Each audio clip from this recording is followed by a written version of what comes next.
Good afternoon and welcome. My name is Father Gabriel Pavarnik, the Director of the Center for Catholic and Dominican Studies and the Vice President here for Mission and Ministry. It is indeed my pleasure to welcome all of you here today. I know there are some making their way through the drizzle and the rain right now from the other side of campus, and we'll let them trickle in.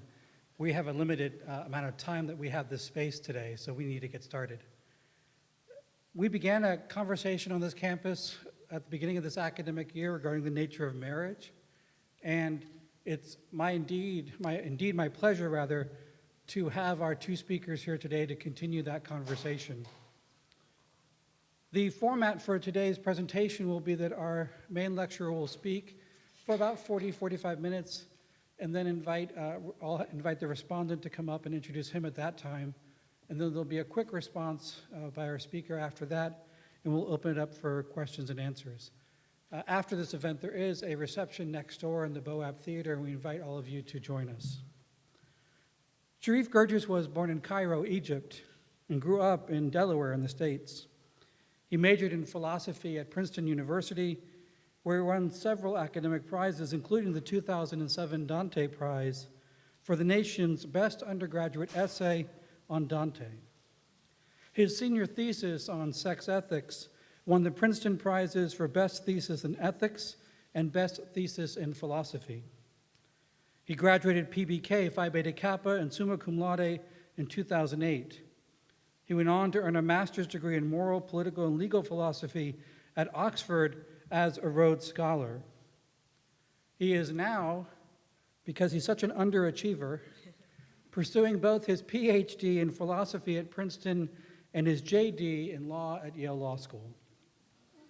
His paper, What is Marriage?, co-authored with Robert George and Ryan Anderson, was published in December of last year, or the year before, actually. It wasn't 2012, and quickly became Social Science Research Network's most downloaded paper of the previous year. In 2012, Girgis, George, and Anderson published an expanded version of the paper as a book titled, What is Marriage? Man and Woman, a Defense. That same title we've amended slightly for our presentation today.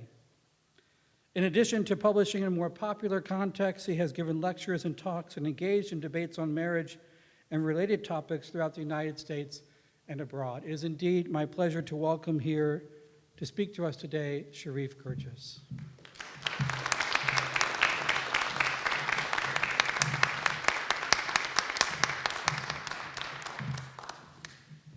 Well, thank you, Father, for the introduction, for the invitation here, and to Professor Arroyo, Chris, if I may, for agreeing to do this. I've had the honor of giving talks at a lot of places, but it's rare that I agree to an engagement and then have it reported in the New York Times the next day. So I appreciated the publicity, and I'm very happy to be a part of this conversation. Part of the reason that my co-authors and I decided to write this is that we thought that the quality of the conversation nationally on marriage, and especially within the Academy, was poor. And I'm very grateful to Chris for helping us elevate the level of that today, and I look forward to talking with all of you about it as well. Well, that debate over gay marriage often seems like a chaos of loud, disconnected slogans. But I think in its essence, it's a conflict between two visions of marriage. On what I'll call the conjugal view, marriage is essentially a comprehensive union. Joining spouses in body as well as mind, it's begun by commitment and sealed by sexual intercourse. So completed in the acts of bodily union by which new life is made, marriage is itself deepened by procreation. It's enriched in that way and calls for the broad sharing of domestic life that is uniquely fit for family life. Uniting spouses in these all-encompassing ways, it also calls for all-encompassing commitment, permanent and exclusive. That's what I'll call the conjugal view of marriage. The second view, which I call the revisionist view, rejects the criteria for comprehensiveness just proposed. What sets marriage apart from other close bonds on this view is an affective emotional union of special intensity, usually lived out in home life and enhanced by mutually agreeable sexual activity. Now, the conjugal view implies, of course, that only a man and a woman can form a marriage, and on the revisionist view, any two adults in love can.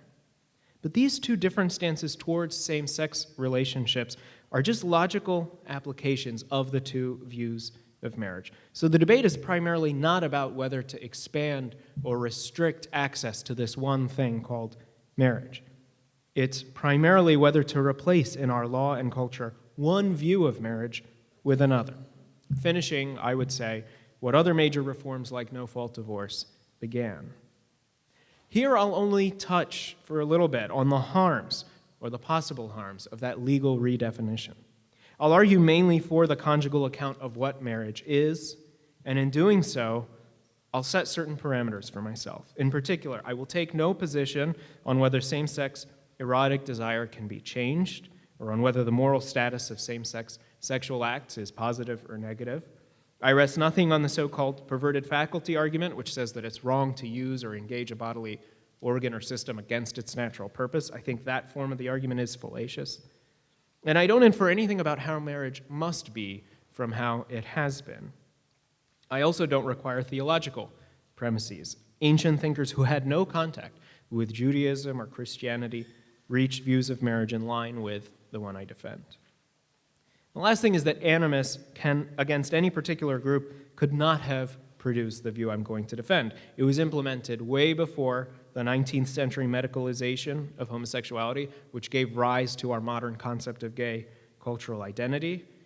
And in fact, in some cultures, as in certain ancient Greek communities, the conjugal view was taken for granted, even though those communities celebrated homoeroticism in lots of forms. So the idea that there was animus against gays and lesbians as the source of this view is simply impossible. Finally, my argument cannot be refuted by pure appeals to equality or neutrality.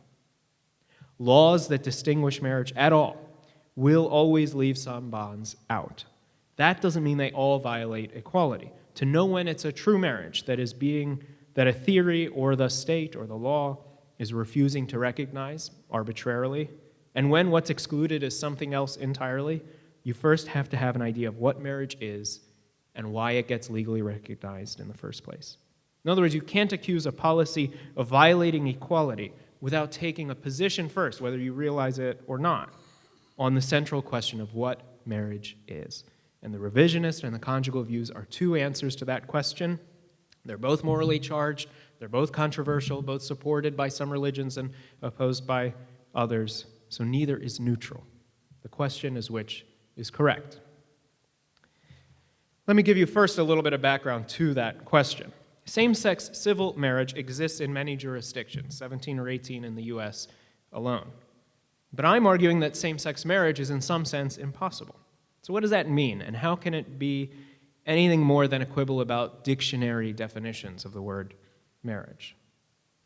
Well, I think our moral life is guided by the pursuit and the protection of certain conditions or activities that are good in themselves: health, knowledge, aesthetic experience, athletic excellence, religion, friendship, and so on. I'm going to call these basic human goods, valuable in themselves, and they guide our pursuit of other goods.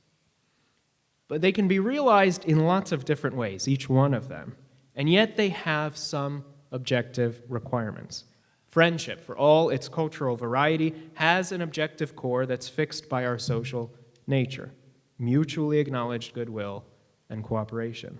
Without that, if two people don't have that, they don't have the special value and the special duties that come with friendship. It's not just that they're missing out on a certain dictionary definition, they're missing out on a basic human good. Marriage, I submit, is also a basic good in this sense. For all its cultural varieties, shaped by shifting historical demands, marriage too has an objective core. To deviate from it is to miss a crucial part of a basic good, not just a dictionary definition. I think most people on both sides of this debate believe that marriage has some distinctive requirements, that certain relationships simply can't count as a marriage, and that others simply must. In fact, a lot of revisionists implicitly deny that marriage is just a social construct when their arguments presuppose a natural or a fundamental right to marriage that laws might violate by being too narrow. They don't just think that whatever the majority says is what marriage is. They think the majority can be wrong.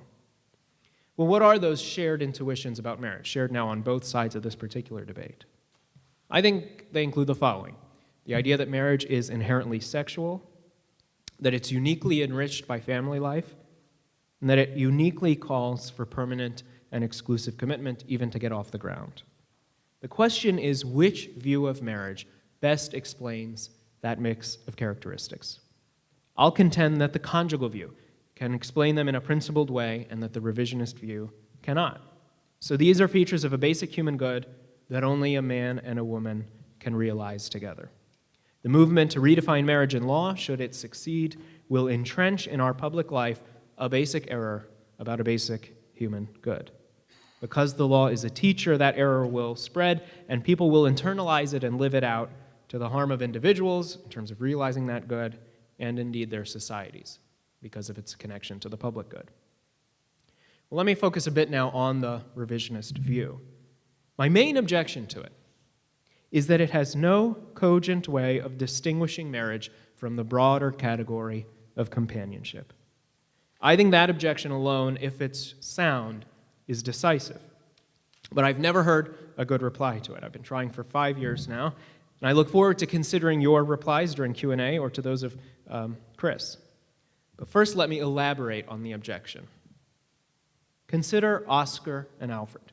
They share a home and all the burdens and benefits and domestic duties of common life. Their mutual trust makes each want the other to be the one to visit and manage his care if he's ill, inherit his assets if he dies. Each offers the other ready counsel in distress, security amid hardship, company in defeat, and from every personal victory, a two-way tie. They face the world together. On the revisionist view, it seems that Oscar and Alfred have every right to march up to the courthouse and demand recognition as spouses. But consider the additional detail that Oscar and Alfred are bachelor brothers who never considered a sexual relationship. Here, I believe, the clear consequences of the revisionist view conflict with the near-universal judgments and intuitions about marriage. Oscar and Alfred's relationship may be worthy of great respect, but their bond shouldn't be recognized as a marriage because marriage somehow involves sex. At this point, most revisionists would agree, and they would hurriedly stipulate that sex is uniquely relevant to marriage. After all, it fosters and expresses the emotional intimacy that really sets marriage apart on this view. But in this respect, of course, sex is not unique. Two celibate monks can share deep conversation, cooperation amid hardship, custody of an orphan child, passion for art, and feel themselves to be twin souls.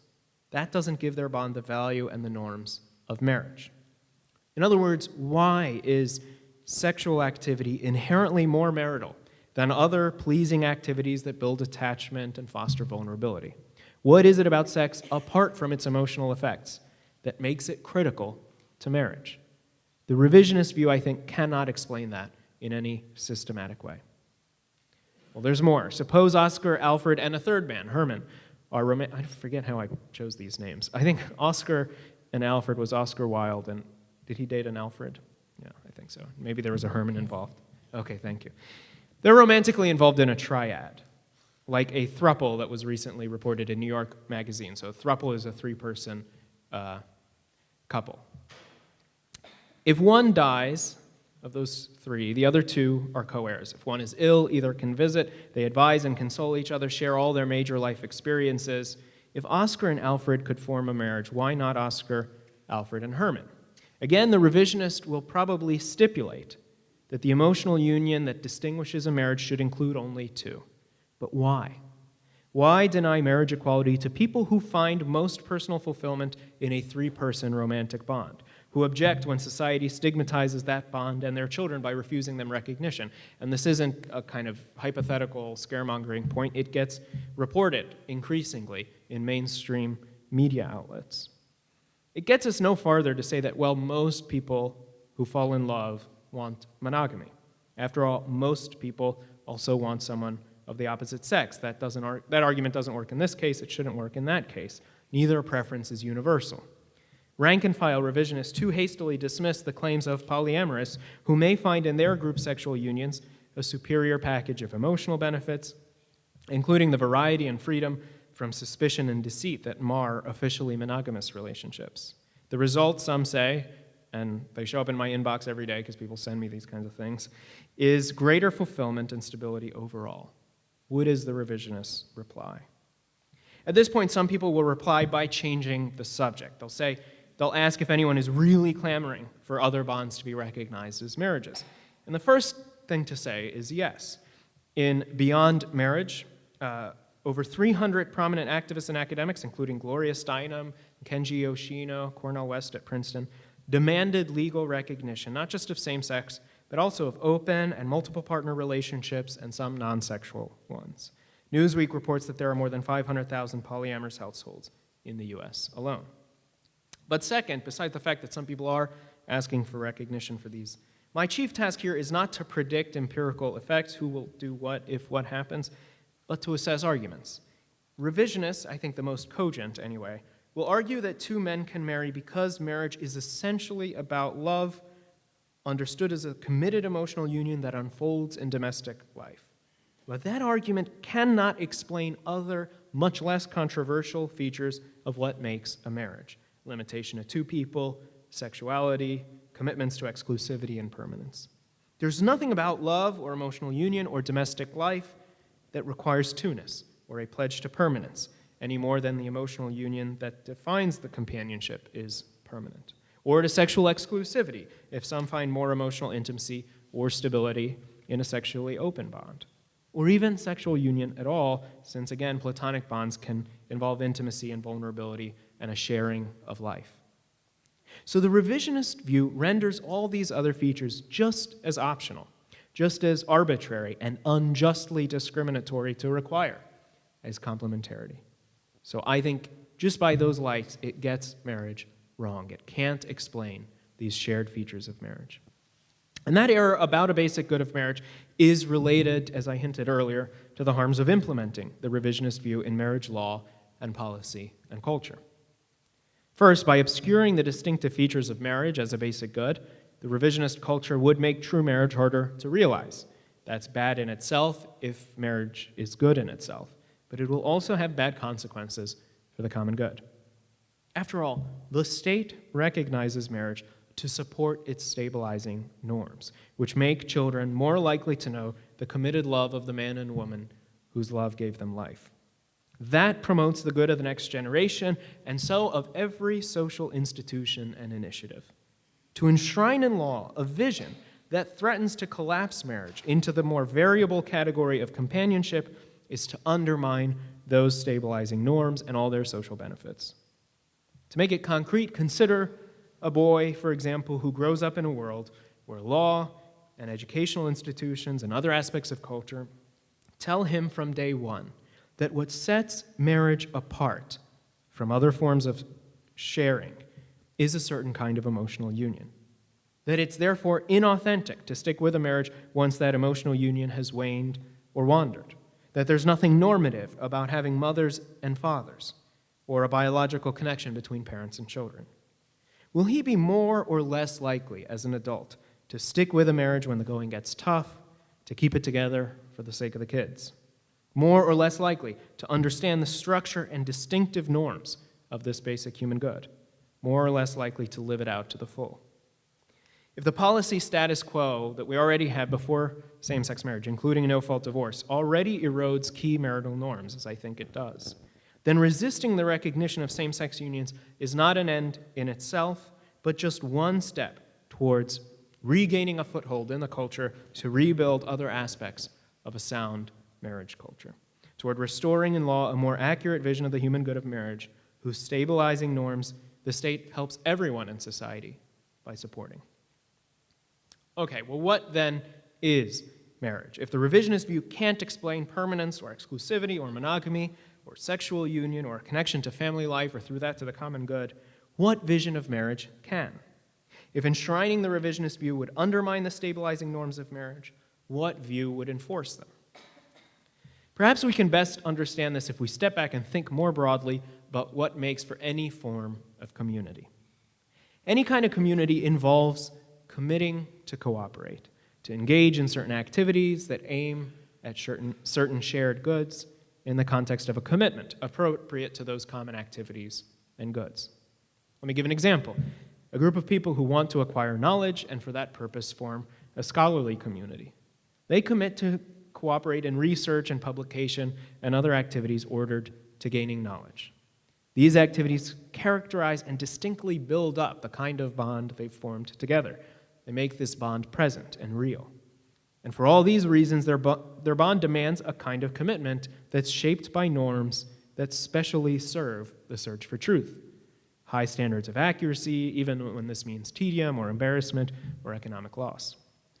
So we've identified three generic features by which we might classify kinds of community, for they are plausibly what make a communion. Unifying activities, unifying goods, unifying commitments. And here is the thesis of the conjugal view. The union we know as marriage is special in that it is, in these three respects, comprehensive. It's comprehensive in the most basic dimensions of the partners united, body and mind, in the goods with respect to which it unites them. For in uniting them with respect to procreation, it directs them to family life and the broad domestic sharing that involves, and in the kind of commitment that it calls for, comprehensive commitment, namely permanent and exclusive. Let me say something about each. Marriage clearly requires a union of minds and wills, but it also includes bodily union. Why is that? Well, it's because the body is a real part of you, not just a vehicle driven by the real you, your mind. In short, we include our bodies. Thus, any union of two people must include bodily union to be comprehensive, to avoid leaving out a basic dimension of the beloved.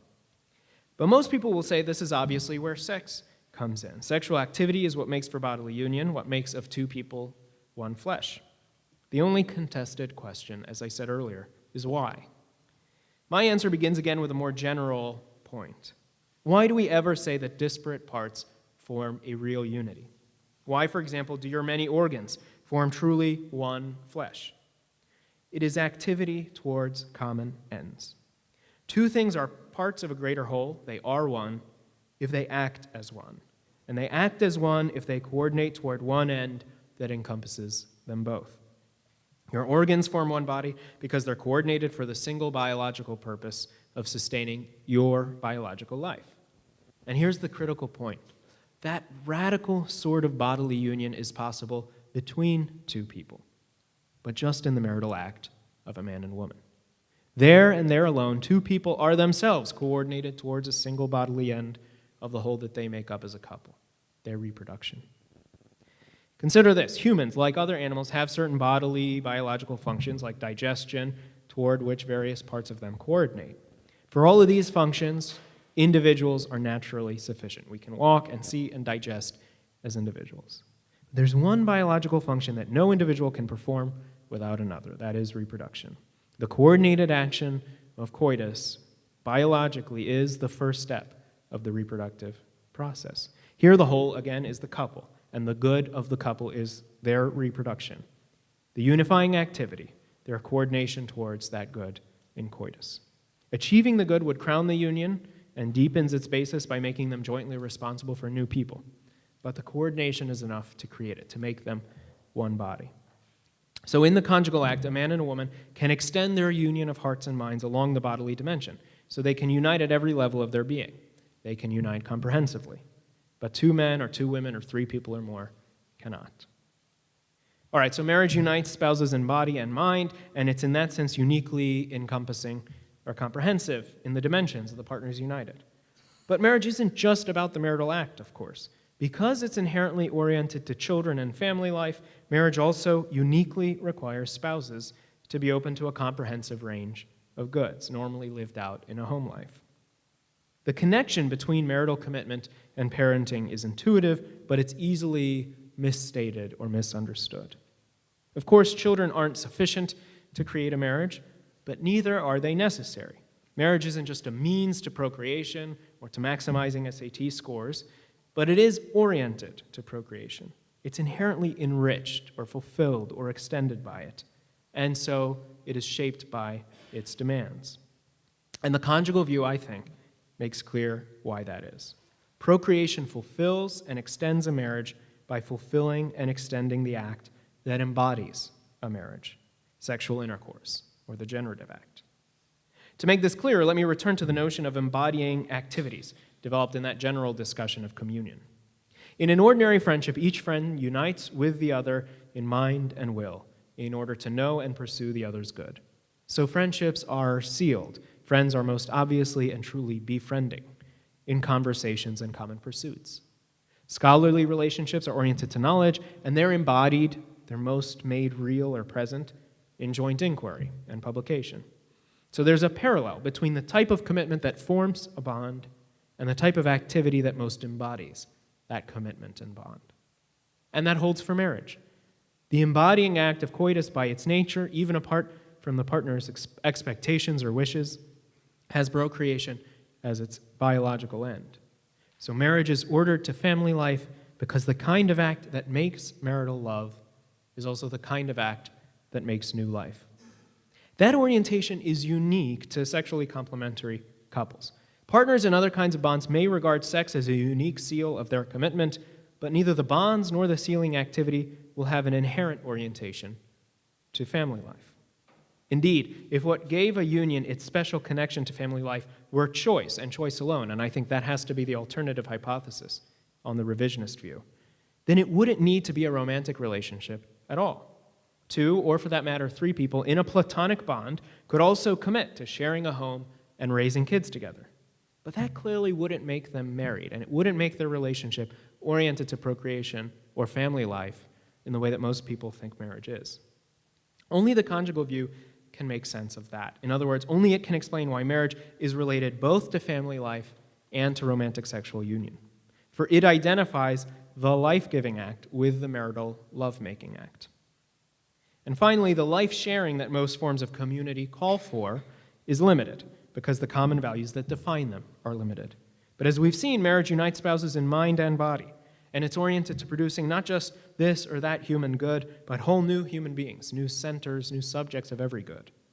So it uniquely calls for the broad sharing of life that would be needed for helping new human beings develop their capacities for pursuing every basic good.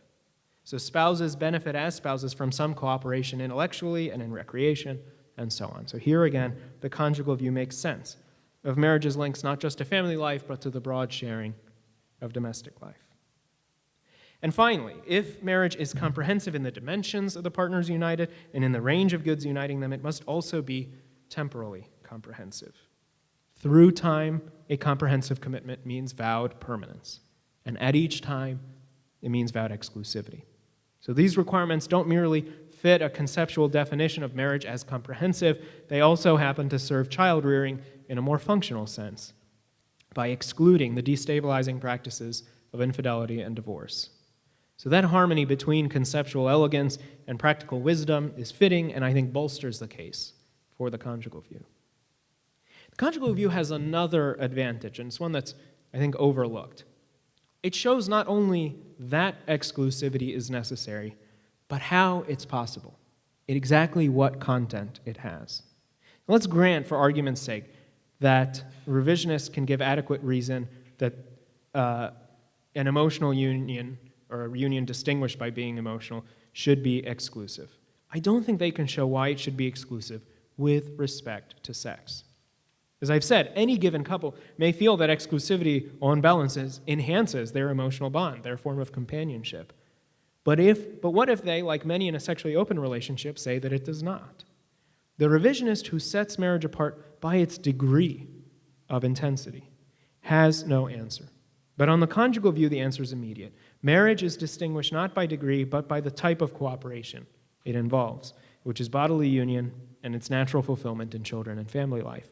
So it's not at all arbitrary in isolating sexual activity and its fulfillment in family life as the thing that you have to be exclusive about. In non-marital relationships, of course, stability can be valuable, but it costs something, and sometimes the cost can outweigh the benefits. The conjugal view, unlike, I think, the revisionist, can explain why marriage is an exception to that weighing logic, why it calls for an unwavering commitment to stability. Accepted or rejected, my judgment about the nature and purposes of marriage is nothing new or obscure or discredited. Great philosophers of antiquity, including Plato and Xenophanes, and Stoics like Musonius Rufus, defended something quite like the conjugal view, sometimes, again, amid highly homoerotic cultures.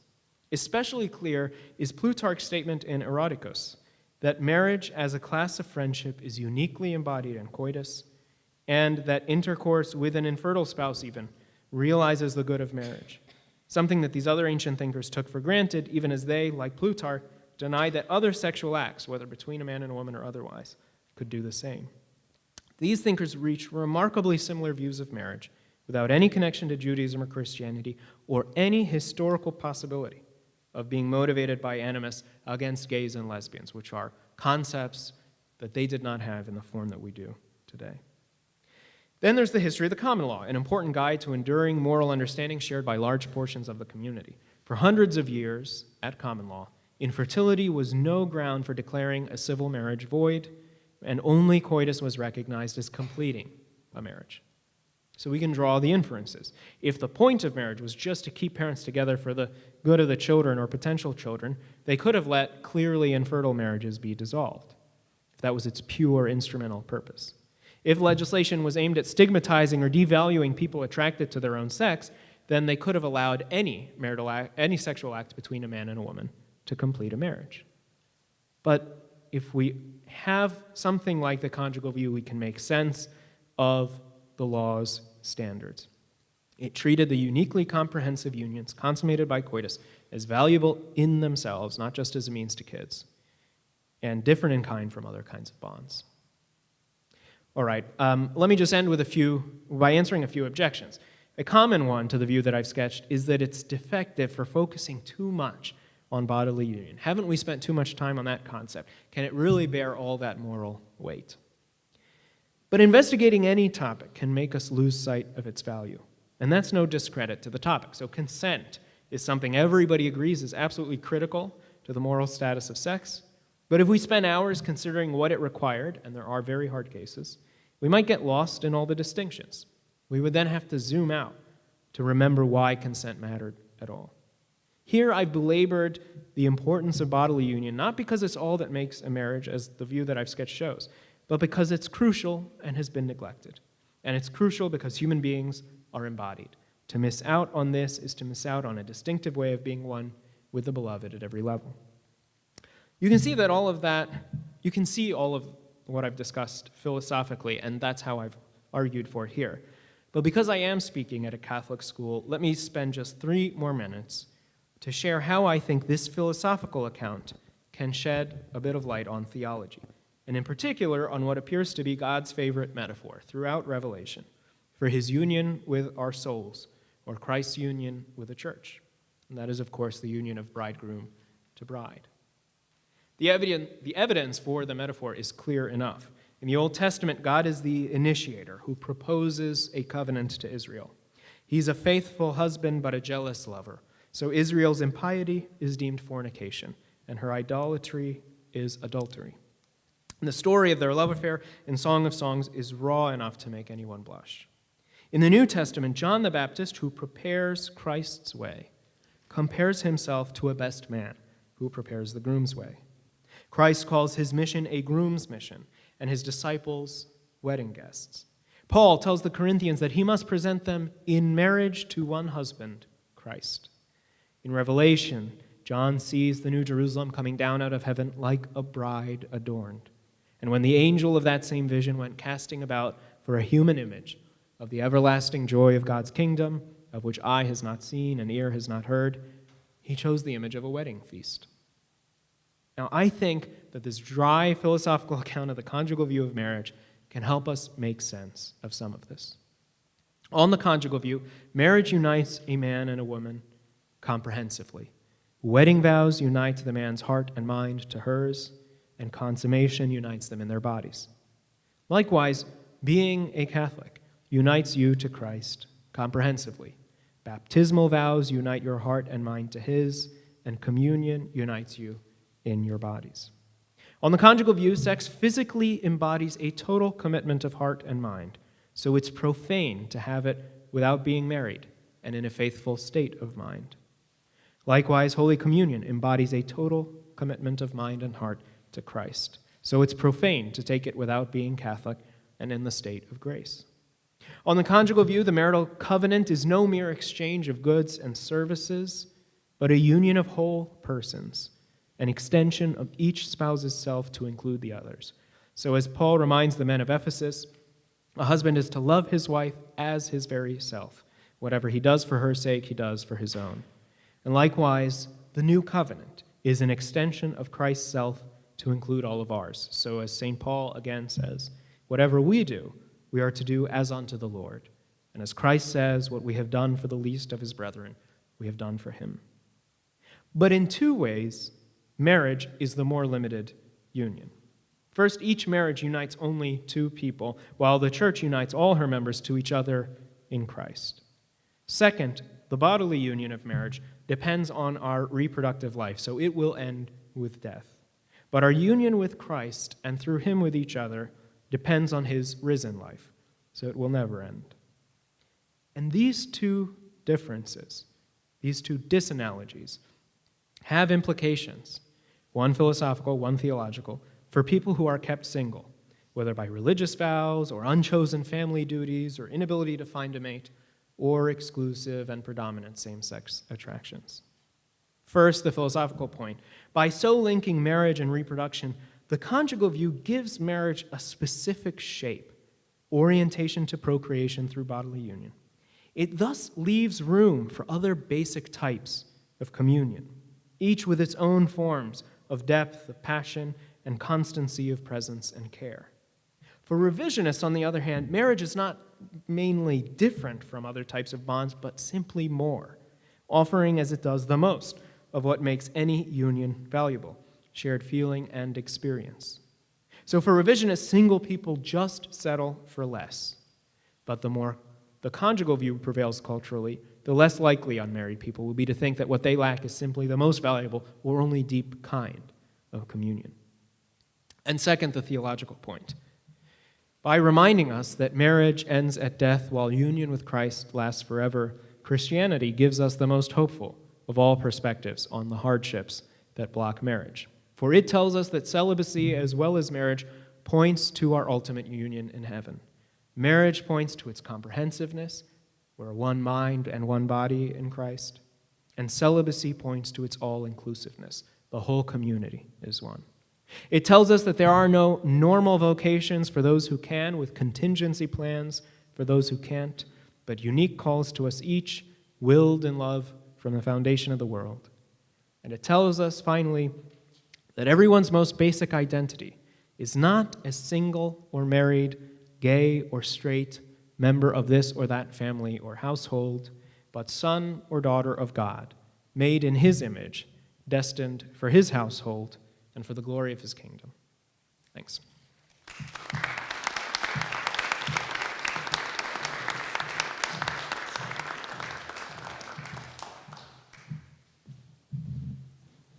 Thank you.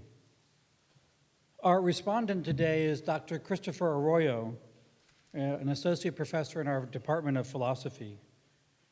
Dr. Arroyo graduated from St. John's University in philosophy and psychology, which I didn't know until I prepared this, in 1999.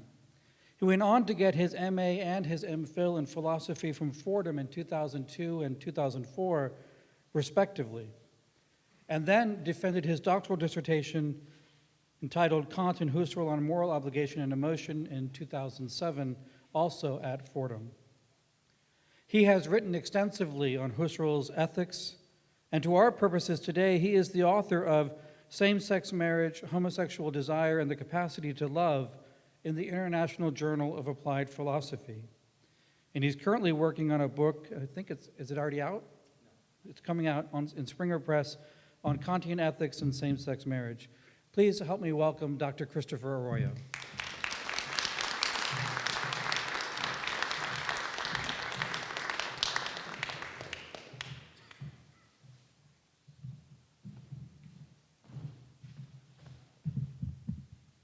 Hello. I should explain, I didn't know these were going to be here when I dressed today, so. Happy accident.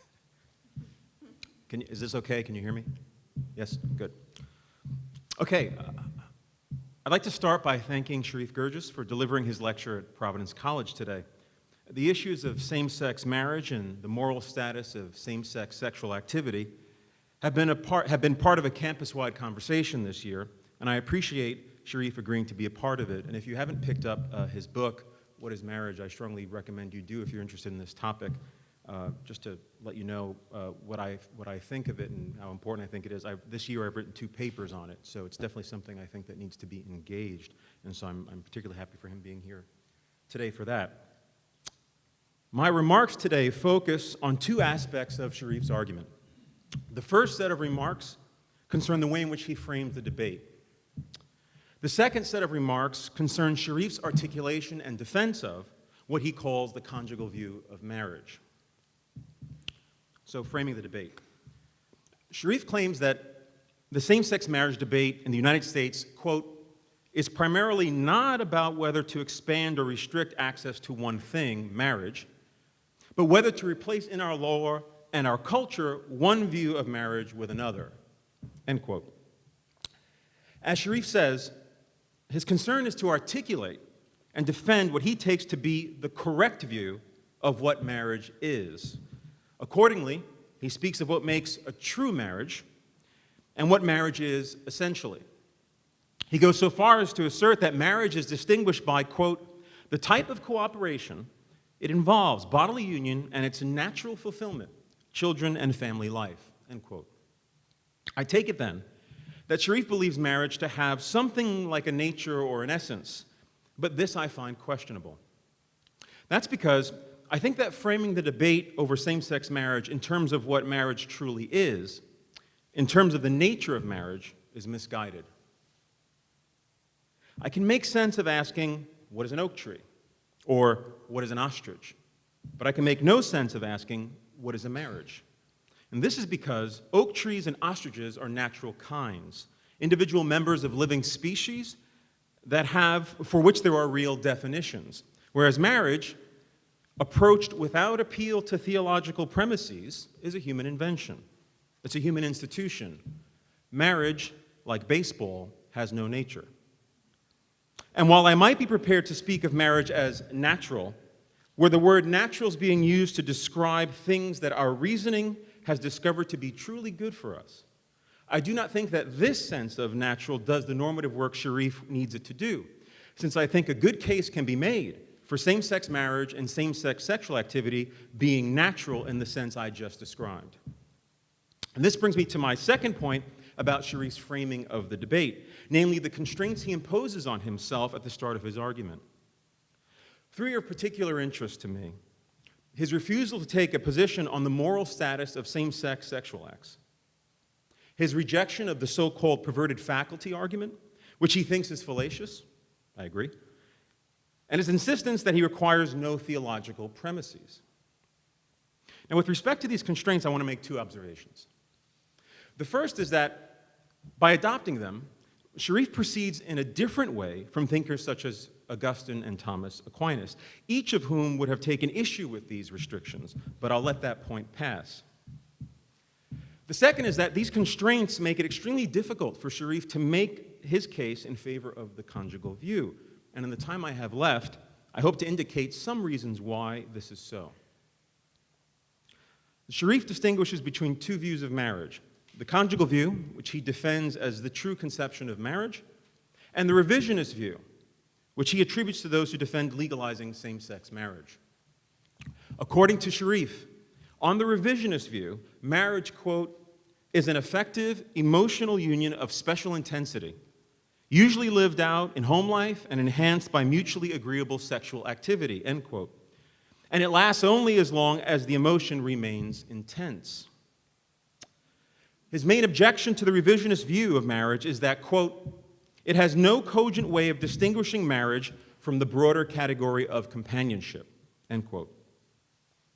He asserts that the objection is decisive if it's sound, and he admits that he has yet to hear a good reply to it, which is one reason why he was looking forward to my response here today. Here I'm afraid that this is perhaps going to be a disappointment to Sherif, since I agree that what Sherif calls the revisionist view of marriage cannot easily distinguish between marriage and other types of companionship. But I also think that no serious defender of legalizing same-sex marriage holds the revisionist view.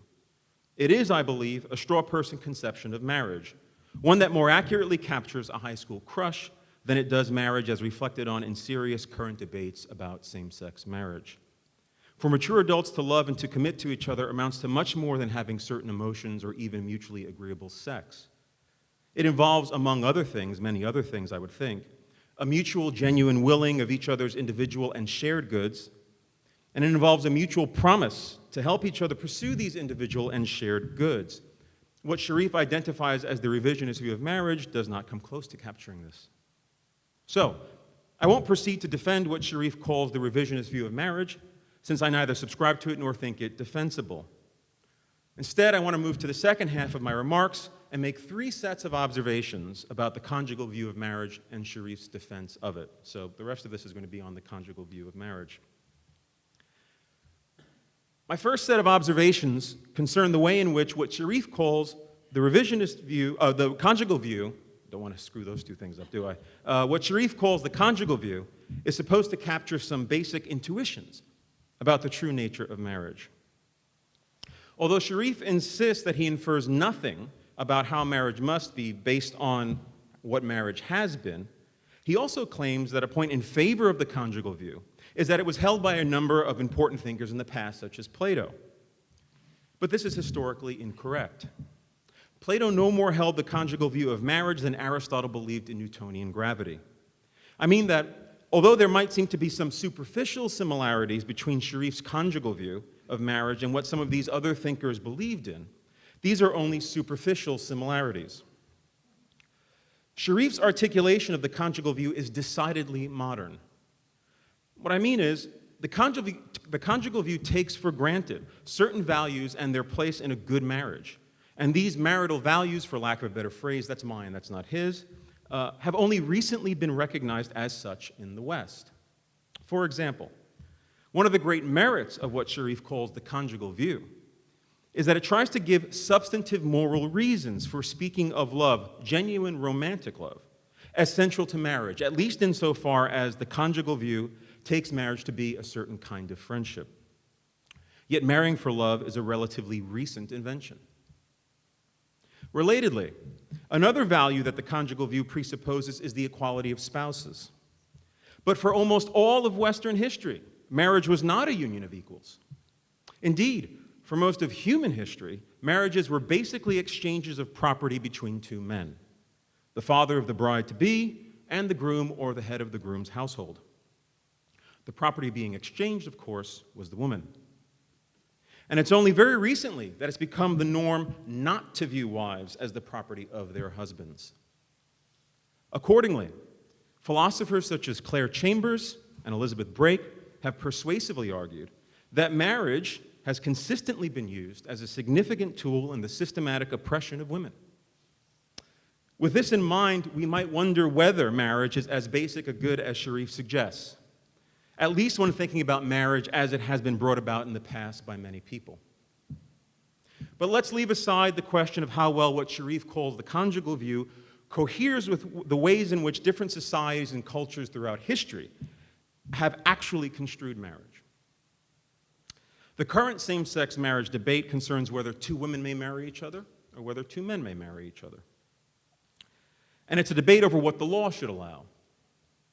This brings me to my second set of observations about the conjugal view, which concern how well it fits with what U.S. law requires in order for a man and a woman to marry. I want to note that none of the criteria for the conjugal view of marriage are legally required for marriage in this country. We do not require married couples to unite with respect to their minds or wills. In fact, you don't even have to know or like the person you marry. Sometimes, unfortunately, it stays that way. We do not require couples to procreate. We do not even require married couples to have sex. Though historically, consummating a marriage was much more about signing the property deed than it was about expressing a comprehensive union of persons. We also don't require married couples to engage in the broad sharing of domestic life. For example, and I'm sure there are other people who will have this example at hand, I know many academics who are married and who live apart. We do not require married couples to stay together permanently, nor do we require them to be sexually exclusive. So, even if we were to grant that the conjugal view is the only view of marriage, the only true view of marriage, it seems to me Sherif has to explain how his conception of marriage coheres with American law and how changing U.S. law to comply with the requirements of the conjugal view would be for the better, would be an improvement of how things are. As far as I can tell, two men or two women can meet just about every criterion of the conjugal view of marriage. In fact, there is only one that they cannot meet, namely what Sherif identifies as genuine bodily union. This is because, according to Sherif, genuine bodily union, as opposed to bodily union that is defective or counterfeit, can only occur between a man and a woman, since genuine bodily union has to do with the coordination of human sex organs toward procreation, which occurs in coitus. And coitus here is defined as sexual intercourse between a man and a woman that can result in conception. And of course, no matter how much two men or two women love each other and want children, it's impossible for them, respectively, to make children together. So, the heart of Sherif's defense of the conjugal view of marriage concerns his understanding of genuine bodily union, and this is something that he readily admits. And this is the subject of my third and final set of observations. I want to say two things about bodily union. The first of which concerns the sense of union as it occurs in talk of spouses achieving a union of minds or a union of wills or bodily union. To start with then, the sense of union in these phrases is obviously not literal. It can't be. For two spouses to form a union of minds is for two people to come to share certain beliefs. Beliefs about what is true and good and important in their lives as individuals and as a couple. It does not involve the creation of a new entity, the married couple, which has one mind. For two spouses to form a union of wills is for each spouse to want some of the same things and to pursue these shared ends together. It does not involve the creation of a new entity, the married couple, which has one will. Similarly, for two spouses to form a bodily union is not for them to form a new entity, the married couple, which is one organism. But this is precisely what Sherif argues, as can be seen in his use of the analogy with the human body. On his view, just as the organs of your body form one body, because they work together to perform a function that each could not, together to perform a function that each organ could not achieve on its own, so too, a married couple form a unity when they engage in coitus. When we speak of a married couple forming a union, we're speaking metaphorically. Sherif, however, seems to think that we are speaking literally, or perhaps, in some unexplained sense, metaphysically. Indeed, his argument appears to require this if he is to persuade us that marriage is possible only between a man and a woman. How then should we understand the role of bodily union in our understanding of marriage? I suggest that it has no role to play at all. Given his understanding of bodily union, which occurs when men and women engage in coitus, bodily union is neither distinctively marital nor distinctively human. It's not distinctively marital, since genuine bodily union can occur in cases of sexual assault.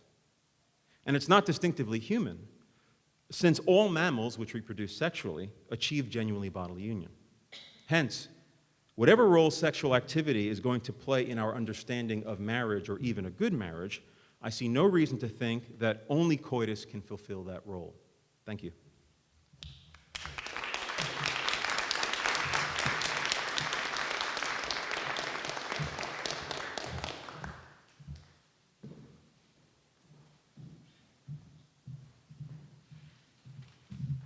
Thank you. Look how much I have to lower the microphone. I appreciate that. Professor Esselin warned me that in Arroyo I was going to have a clear, intelligent, level-headed interlocutor, and he was right. I didn't write anything down because I want this to be quick, so I just have my bullet points, and I want to address just a few of them. One thing is, can marriage have an essence? Can it have essential features? Can it be necessary to have certain things in order to realize a marriage? Or is it more like baseball, where you make up all the rules and you can change any of them? Well, I think marriage is more like friendship than like baseball in this respect. Yeah, friendship, as I said, takes all kinds of forms across cultures, but there's a distinctive value. You either have the distinctive value of friendship or you don't. And the answer to that question will depend on whether or not your connection to another person has certain features. If it's fraudulent, if it's not truly willing their good, and so on, you're missing out on the distinctive value of friendship. There's also requirements for realizing the value of marriage. There's nothing spookier or more metaphysical to it than that. What about am I departing at a Dominican university? Am I rejecting the way of Aquinas? I don't think so. So I think Aquinas, well, there may be differences, but Aquinas would agree with this much, that something is against God's will, something is a sin, only if it's also against the human good. And that if it is, you'll be able to tell that by reason. And in fact, I think if you look at especially the Summa Contra Gentiles, not just the Summa Theologica, he thinks that what's unnatural is unnatural because it's unreasonable, contrary to reason, he says. And that non-marital sex is bad when it's bad because it fails to realize the good of marriage. And that's why, so I'm not in this because of I don't go about saying first what marriage is before I talk about the moral status of same-sex acts out of some strategic move. I actually think that what marriage is the more basic question. Then you figure out whether a particular sexual act can realize the good of marriage or not, and then you draw your moral conclusions from that. Have I departed too much? Have I claimed too much continuity with the tradition? Plato, for example, or Musonius Rufus or Plutarch. I don't think so. I think that the connection is more than superficial. Gregory Vlastos, who was, I believe, at Princeton, a philosopher of a historian of ancient philosophy, Plato and Aristotle and all the rest, he said that to his chagrin as a social liberal, Plato and Paul VI had basically the same view of sex and marriage. And he, in Musonius Rufus, for example, far from thinking that marriage was purely this instrumental contract, something, said that men and women should come together and have all things in common for the delights of love and the begetting of children. He had the unitive and the procreative dimensions of marriage together at a time when he had no access to humanae vitae. So that was there are deep and clear parallels, I think, that aren't just superficial. Does our law reflect any of this? Yeah, I think it does. The question is at what stage and in what aspect of the law should it reflect this? So if you're a revisionist, you think marriage is about a deep form of communion, and I'll get to that point in a second. You might think that, but still think it's a bad idea for the state to apply a test to see how much affection people have for each other before marrying. And yet maybe that expectation of a certain kind of deep communion will be reflected in other aspects of the law. And I think something similar is true here. The privacy costs of figuring out if it's a man and a woman coming together to form a marriage are much lower than the privacy costs of figuring out what kind of sexual life they intend to have together. And yet, of course, connections to family life show up all over the federal code or the state codes on marriage. And at the same time, I'm not taking all of the marriage law as it is for granted. He's right that permanence isn't even an expectation anymore. It's easier to get out of a marriage contract than any other contract in Anglo-American law, and I think that's a bad thing. And I'm happy to say that that's a crucial part of what needs to be overturned. Can two men or two women realize all the goods except bodily union? No, I don't think so, actually. So the idea that marriage is inherently oriented to family life, as opposed to simply being connected to it as a matter of choice or preference, the way that a non-sexual relationship can. I think that's something that only a man and a woman can form. The idea that it requires permanence and exclusivity, that it makes sense for the community to enforce those expectations of them, even apart from their preferences for whether it be permanent or exclusive. I think that's something that, for the reasons I mentioned, only a male-female relationship could have. Let me just now jump to the last point, which is the question about the revisionist view of marriage and the challenges that I pose to it. I think first it's worth clearing up just a simple factual mistake or misreading. Chris said that on my view of the revisionist view of marriage, marriage is an affective, emotional union of special intensity, usually lived out in home life. And he said, well, that's that's a straw person view. Nobody actually holds that view. And I agree. Actually, what I said in the text is that what sets marriage apart from other close bonds on this view is an affective emotional union of special intensity. I'm agreeing with Chris that mutual goodwill and cooperation in individual and shared goods, which is the way he filled out the revisionist view later, is crucial to it. My point is, exactly. And it's also crucial to any kind of community, any kind of companionship worth caring about. I think it actually reinforces my view that the revisionist view, in its best light, on its best articulation, cannot explain the difference between marriage and the obviously much broader range called companionship, which is not just about emotional union. Part of what distinguishes it from more transactional relationships is that it involves this affective bond, but it also involves goodwill and cooperation and home life in some cases. And I'm packing that all in. And I'm saying you cannot explain in any principled way permanence or exclusivity or monogamy or sexual union, connection to family life, through that to the common good on that view. All you can explain from love, from commitment, from goodwill, from cooperation is companionship. Since Professor Arroyo didn't address it, let me just fill you in on an experiment that my co-authors and I have conducted for some 5 or 6 years now, and Robbie George for many more years than that. We have gone to hundreds of colleges and universities and law schools and philosophy faculties, some of the best centers of learning in the Western world, at least self-identified as the best centers of learning. And we've posed the same challenge with the same boldness bordering on bravado. Here's a decisive objection to your view of marriage. You cannot explain the very category that you're trying to enshrine, how it's distinct at all. If you give us an answer, we will recant the whole thing. I will go on, if you give me a principled case for these other distinguishing features of marriage that are not in dispute, the idea that it inherently requires a permanent or exclusive commitment to get off the ground, that it inherently has to be a sexual union as opposed to some other, things like that, any one of those, I will go home and on Facebook, I'll take back the whole book. I'll ask Amazon to take it down. We've asked the question, we've posed the challenge everywhere we've gone and have never gotten a cogent answer. And to just play it out with one particular example, which Chris ended with, I've tried to give you an account of why sex matters for marriage. I've said that, well, in some circumstances, it can create this distinct kind of union, which is closely analogous to the union of parts within a person. And if the body's really a part of us, that makes possible a whole new dimension of union, but only between a man and a woman, because I've explained why only some sex meets that general analogy to the parts of a single person.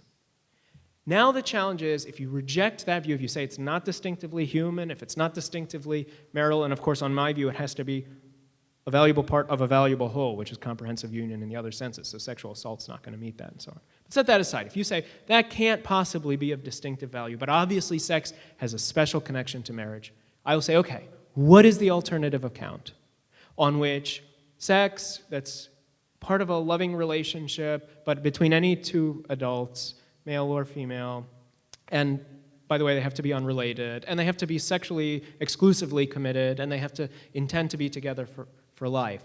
What is it about sex in that context that makes it connected to marriage more than any other activity that might foster vulnerability and affection? That's one form of one of the challenges. Give me a principled argument for that, and you've already begun to make more inroads on my view than anyone in these 5 years of hundreds and hundreds of debates or lectures has been. That's the basic idea, that the conjugal view gives you a coherent account that's reflected not just in the Jewish and Christian scriptures, but in Eastern religions, Gandhi, not just in those religions, but in the legal and secular philosophical traditions. Not just in those, but in deep insights in the common good and the human good that are reflected in other thinkers who couldn't have been motivated by religion or animus. And that the alternative on offer today in the same-sex marriage debate, appealing on its face, motivated by compassion, cannot explain how this is a distinctive category at all. And enshrining it in law and in our public life and in culture and in practice will therefore undermine every distinguishing feature of marriage, and with it, every benefit that we get as a society from picking out this part of the spectrum of companionship for special recognition and regulation. Thanks.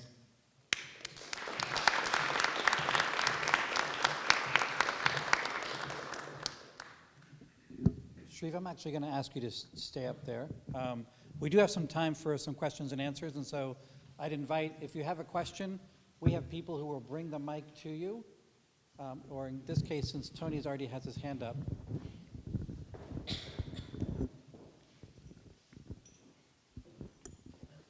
I could have walked. Sherif, could you talk for a little bit about the objection that you brought it up a little bit, that infertile couples are still recognized as validly married. Could you relate this to a relationship between being an efficient cause of children and being what I would like to call an exemplary cause of there being children, even if the particular act that you're engaging in, that instance of it, does not result in a child? Sure. So exemplary cause, too. Yeah, so let me say first how it links up to this general view of marriage, right? An infertile couple, like a couple that's fertile on their wedding night or a year before their first kid comes or after the last one leaves for college, has all the three features of marriage. They can be united as one body as well as one mind, so to speak, by being actively coordinated towards a single end of the whole that they make up together. Because that coordination is just the first step of the reproductive process. And it happens, and it has the value that it does, and it's unitive in the way that it is, no matter what happens at later stages of that process. So it's of the same basic type, even when, for whatever contingent reason, maybe it's because this day the gametes didn't meet, or because some of the gametes weren't there, or because an organ was missing, or because it was the wrong time of the month, or whatever, even if the final stage of that process isn't completed. That's a feature of bodily union, of bodily acts in general. They have their basic orientation apart from our choice or our beliefs about them, and apart from whether later stages of the process cooperate. And in that sense also, I think the basic model of comprehensive union is still enshrined, and I think that's part of what you're getting at with the idea of exemplary cause. So in a culture that recognizes infertile couples, as almost all of the cultures we're talking about have, you still have the idea that marriage is inherently a union of heart, mind, and body, that it would be fulfilled by family life, that it calls for permanent and exclusive commitment, that moms and dads are distinctively valuable for parenting. All of the values that are served in those pedagogical ways are still served by recognizing the infertile couple. There is none of the harms in terms of pedagogy, in terms of the law teaching, are propagated by the recognition of infertile couples. You don't teach that moms and dads are replaceable. You don't teach that it's just about distinguished by a certain kind of emotional union. And the last thing is that recognizing infertile couples, unlike recognizing only fertile ones, sends a further message about what I think is the right view of marriage, which is that it is valuable in itself and not merely as a means to kids. But what's valuable in itself, so understood, is comprehensive union. Yes. Yes. So. Thanks. Yeah. So, I guess the thing I found very surprising was that I thought you gave a very compelling argument for legalizing gay marriage, because you said at the outset that really this isn't about a separate inquiry into the morality of homosexual acts or how those should figure into public life, but it was about two conceptions of marriage. And so I think if you would just put on giant posters everywhere every time there's a gay marriage debate, that either you have to accept this comprehensive union view of marriage, or accept that the view we have of marriage now actually there's no reason not to extend it to gay couples. I think that would be a pretty winning political argument actually for gay marriage. And I think certainly it's very strange in that same spirit to hear you refer to the other view as the revisionary view, since if we were to actually enshrine in law the conjugal view of marriage. That would be a revision of the relationship that I and my wife entered into in the very red state of Georgia 13 years ago, which was a state with no-fault divorce and still is, and many of these other features that we would be changing. And so I think, I hope you'll put that on big posters everywhere, that we have to think that there's something wrong with marriages that involve only contraceptive sex and or that don't involve penile vaginal sex, and that marriages that are entered into under no-fault divorce states. So either you have to accept those aren't genuine marriages, or accept that there's no reason not to extend it to gay marriage. I think that's a winning argument for my side of the debate. Thanks. Well, it would certainly make a more interesting Facebook ad, that's for sure. It would get more likes. I think that there are one way of summarizing my argument just about the state of the culture on marriage is that there are deep tensions in it. So I think if you took some of people's beliefs about marriage and you extended them to their logical conclusions, the idea that it has to be a sexual relationship, other forms of vulnerability and fostering and expressing affection, valuable, don't make it a marriage. That whatever it is, it's got to have a total commitment to get off the ground at all. If somebody said, we are signing together a 5-year renewable marriage license, and it will be renewed on good behavior, everybody, not just conservatives, would think they were crazy or making a joke. So they're inconsistent with the view that you're describing. If somebody said, well, we're having an open marriage, and when in their vows, they explicitly included some kind of clarification of that, people would balk. People would think that was strange, that most rank-and-file folks, including supporters of same-sex marriage, would think there was something off about that relationship. And at the same time, you're right that some people would and some people wouldn't be in favor of repealing no-fault divorce laws, that some people would and some people wouldn't think that the extension of same-sex relationships is somehow changing the social meaning. I think all this shows is that we're confused. We're a deeply confused culture about marriage. And we know that something is off. We see complaints, even in the most socially liberal media outlets, about the state of dating or marriage or the hookup culture or connections to family life I've even seen, or the kind of tension between this personal fulfillment, individual liberalist understanding of what marriage and family are about, and the idea of setting family somehow first and letting that put constraints on our fulfillment even of personal needs in some other way. We're in deep tension, there's deep confusion. I think if you said, if the Facebook poster said, if you believe in same-sex marriage, you have to believe, as these academics have already been forthright enough to say, that it is radically unjust. It's a violation of basic human rights not to recognize the throuple and the sexually open and the deliberately temporary and the non-sexual unions, then I would win. We'd start winning a lot more state polls for conjugal marriage. May I stand? Sure. With all due respect, you're clearly a very intelligent person, but I found several deep fallacies in your arguments, both on a specific level and a general level. And I'm surprised that your insistence on continuing to what seems to be underestimate your audience's understanding of your argument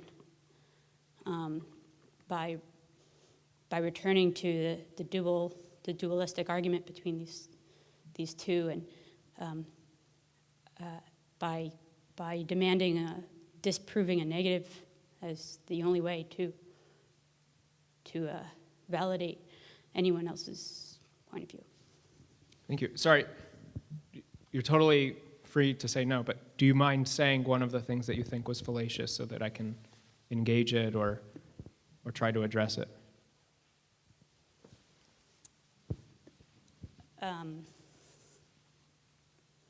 Well, I'm thinking of things that are more logically fallacious. Mm-hmm. Yeah. But I'm also thinking of examples that I would specifically disagree with on a content level? Sure. Yeah, either one. So such as Plato, I mean, particularly you're discussing, I guess this is on both levels, you're discussing intuition as being a really important component of your argument. Well, so intuition, and as discussed by Plato and Aristotle, is essentially the source of axioms. So, by asserting one's intuition as being an axiom, one is able to develop or deduce an argument.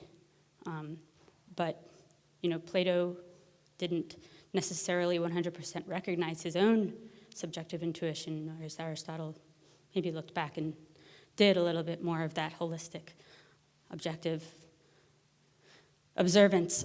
So I think that your insistence that you don't adhere to particular, like as you began your statements, particular maybe absolute truths. You seem to assert that there is an absolute truth that's generated by collective intuition, which is consistent with your own personal intuition, which needs to be applied. It can be a valid axiom, whereas, at the same time, you acknowledge, rather than seeing that personal intuition as a way of your being, as an axiom for you. Right. You extend that to society, but you also you don't extend it. You don't just come out and say you extend it. You say, I don't extend it, but this is the absolute truth. Great, thank you. I appreciate the comment. Let me just say a little bit about my methods, if I think that'll be responsive to the concerns you're bringing up. It is certainly a part of this view that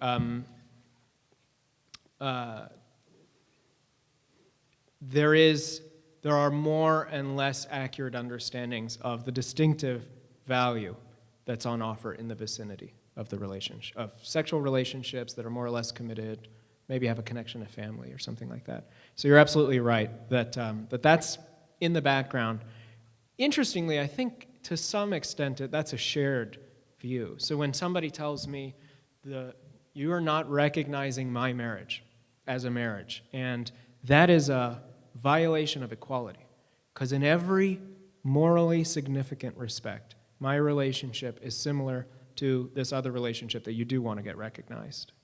I think they're already thinking that morality is objective, that some things, even apart from preference or taste or the majority vote, are in fact morally significant, and some things in fact are not. If I told them, well, you guys lose because in North Carolina at least, because they are 61% voted for my view, they would say, no, well, 61% of people can be wrong about what the true view is, or about what justice, understood as apart from the polls, requires. So that's definitely a key part. I do think that one thing it's certainly my goal to do, and if you've picked out ways in which I haven't lived up to it, then that's a fault on my part, is to say, here are some common understandings of marriage. Let me fill out what I think is the best view that can make sense of those understandings. And then, if you think it's wrong, either show me the implications of it that are absurd, or give me another vision of marriage that can make better sense of those shared things at less theoretical cost, fewer bad implications. So I do hope to be both critical of what my own assumptions and starting points are, and to invite a conversation in which we're comparing implications and first principles and final principles, so to speak. And I think that's kind of the point and the value of these sorts of exchanges, of the excellent presentation that Chris gave, of some of the points that you're bringing out in my own talk. I think that's why I'm doing this. It's nice to travel, it's nice to meet people, but the main point is really to have an opportunity to compare reasons and arguments. That's what a university It's a key part of what a university is about. So I really appreciate your question. I hope I didn't put you on the spot by asking the follow-up, but that's the project, and to the extent that I'm not living up to it, that's the problem. Yes. Yes, well, thank you. I think your presentation was quite respectful. As you know, we had John Is this thing on? It is. That, It's very on. We had John Corvino come. I know you know him, and so we've had two quite civil and respectful conversations on this issue. Here's my question, which I think is a common one. Mm-hmm. I agree with you that marriage is probably closer to an ostrich than baseball. Okay. I think you made a good case. I also agree with the idea that sometimes we're speaking about the ideal of marriage, and which is not always enshrined in law, and that's not a defeater, for that. But here's the question: the idea to extend marriage to same-sex couples seeking really monogamous relationships, right, which are vouchsafed by law, really kind of living the middle-class American dream. Okay, that's the big issue now. None of Catholic reflection on homosexuality was thinking about homosexual romantic monogamy, right? That's something new. Okay, so but the argument you sort of moved fairly quickly, so I'm going to ask you to go back to it. All of the kind of things that in law that we have done to marriage to fall below the ideal, no-fault divorce being the big one, right? Why is this one extending it to fellow citizens who want to get married, which we're kind of for those kind of relationships at least? Why is extending it this far, right, going to have all these terrible consequences? And that's not a philosophical argument, that's more of a cultural analysis or an empirical claim that if we do this, Right. these things are going to happen. And it seemed to me that you said it, but I'd like to hear you explain it. Sure. Well, there are a couple parts. So yeah, I do think to some extent it's certainly possible, it's a real possibility that the more people, as I said it in this kind of, with this example, the more someone's told from day one, this is really what sets marriage apart from other forms of close bonds, that the more we shift our understanding to personal fulfillment rather than to the very mundane kind of requirements of family life, the more we think that it's not just that it's false, that moms and dads have something distinctive to contribute, but that it's bigotry to believe that. Bigotry.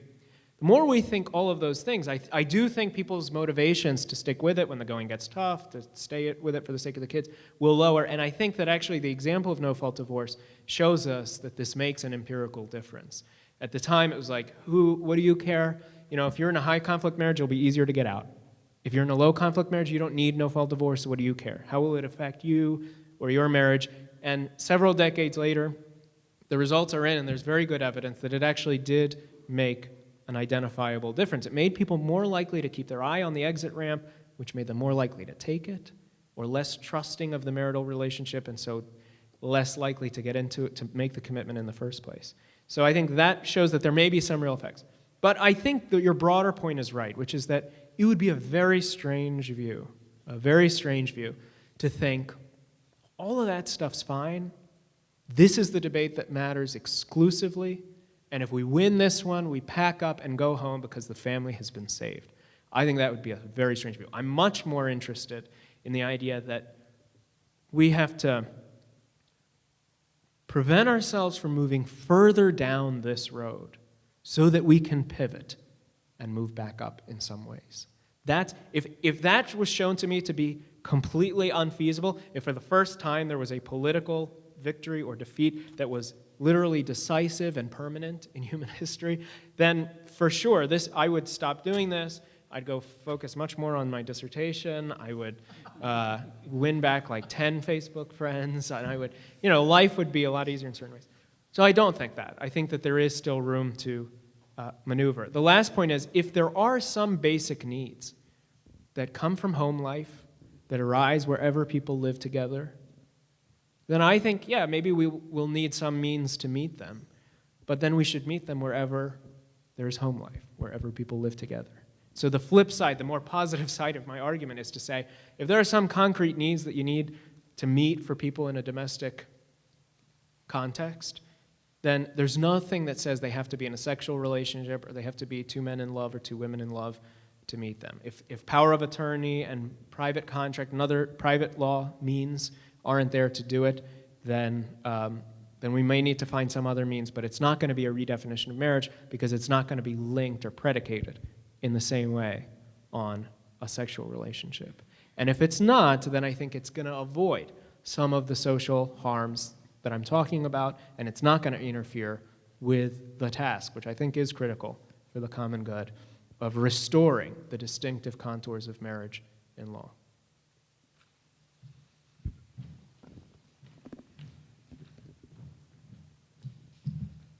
I'd like to thank a few people before we part ways this evening. First of all, this is probably the worst week of the year to have an activity or any kind of lecture like this because there are, in fact, I think 9 different things going on right now at the same time.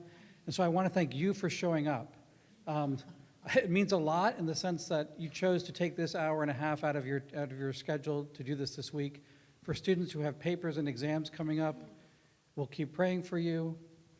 Then pray for your professors who have to grade them afterwards.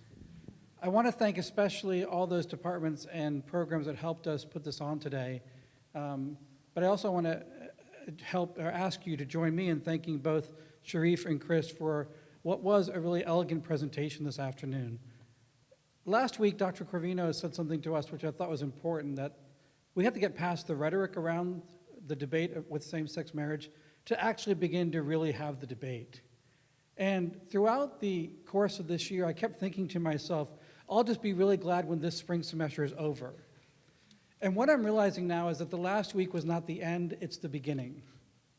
And what we've done here today, I thought Dr. Corvino really set the stage for what the debate should look like in his talk about the rhetoric of same-sex marriage and the debate around it. And what we've begun to do today is actually start the debate. And now I'm thinking this is not just the last event, but the first of many more. So again, please help me in thanking both Sherif and Chris for their excellent presentations today.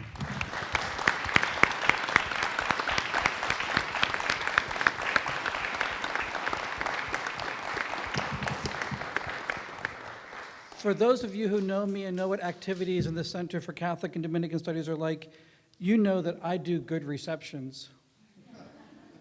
There is one next door waiting for you with a ton of food and drink. So I would please ask that if you can, join us in the Boab Theater now, and Sherif and Chris will both be there to continue the conversation. Thank you all for coming.